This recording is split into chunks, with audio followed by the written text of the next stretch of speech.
A mund ta imagjinoni një robot që ecën, vrapon, përgjigjet ndaj komandave dhe një ditë mund të punojë krah për krah me njerëzit? Kjo nuk është më një skenë nga filmat fantastiko-shkencor.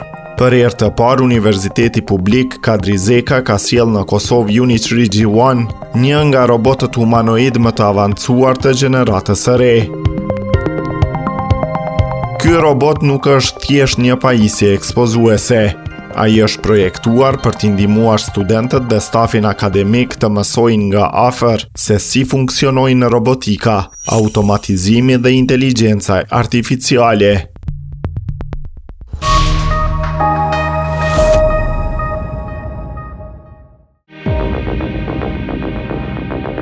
Në laboratorët e universitetit, studentët do të kenë mundësi ta programojnë, ta testojnë dhe të zhvillojnë projekte të ndryshme duke përdorur një teknologji që deri para pak vitesh shihej vetëm në laboratorët e kompanive më të mëdha të botës.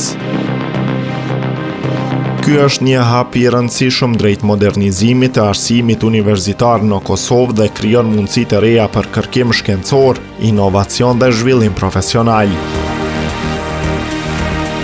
Realizimi i kësaj nisme është bërë në udhëheqjen e rektorit profesor Dr. Artan Dërmaku me kontributin e dekanës së Fakultetit të Shkencave Kompjuterike, profesor Dr. Aferdita Ibrahimi, së bashku me stafin akademik dhe administrativ të universitetit.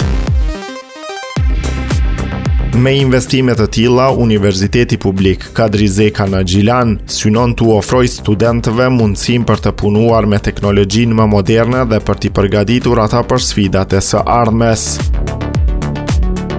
Pyetja që shtrohet tani është: a është ky fillimi i një epoke të re për arsimin dhe robotikën në Kosovë?